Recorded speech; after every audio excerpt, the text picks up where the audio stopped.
আসসালামু আলাইকুম রহমতুল্লাহ বরকাত। প্রিয় সুদী শ্রোতা মণ্ডলী, আপনারা দেখছেন আমাদের মাদ্রাসার ভিতরের দৃশ্য। দুপুরের পরে মোটামুটি এখানে এরকম দৃশ্য ছিল।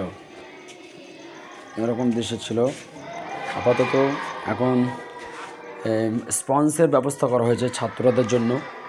এখন প্রচুর ঠান্ডা পড়ছে, ঠান্ডাতে ছাত্রদের খুব অসুবিধা হয়, যার কারণে আমাদের মাদ্রাসার তরফ থেকে এটা মোটামুটি দেওয়া হয়েছে যাতে ঠান্ডা ছাত্রদেরকে গ্রাস না করতে পারে।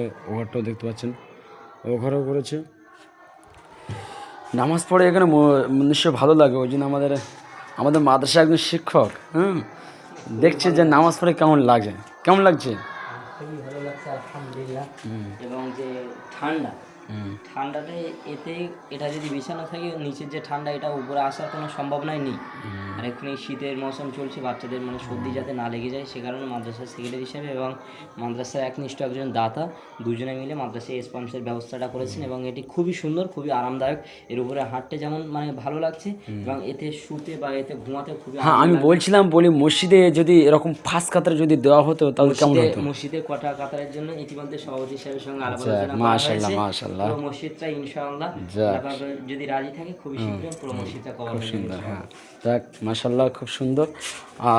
আমরাও চাই যে এরকম আমাদের শুধু মাদ্রাসায় যে এরকম যে ছাত্রদের কষ্টের মধ্যে রেখে দিয়ে তা কিন্তু না, আমরা চেষ্টা করি সমস্ত ছাত্রদেরকে যাতে ঠান্ডা স্পর্শ না করে আমি গরমে রাখার চেষ্টা করি। দেখতে পাচ্ছেন এঘরে তো রয়েছে, এঘরে কিন্তু ঠান্ডা লাগে, কিন্তু তারপরেও এখানে নামাজ পড়ার জন্য হয়েছে। কিন্তু এটা শর্ট, ওই জন্য মোটামুটি একটু বড় লাগলে মোটামুটি অফিসটা কমপ্লিট হয়ে যেত।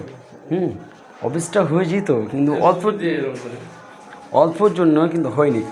আর বারান্দাও হয়ে যাবে ইনশাল্লাহ। আমাদের মাদ্রাসার হেড মোদাররাস এবং কমিটির লোকও তারা চেষ্টা করছে, বারান্দা এবং মসজিদ ইনশাল্লাহ সবটাই মেনটেন হয়ে যাবে, শুধু একটু সময়ের অপেক্ষা। মাশাআল্লাহ, খুব সুন্দর হয়েছে। যারা আপনারা দেখছেন ভিডিও দেখে লাইক কমেন্ট শেয়ার করবেন।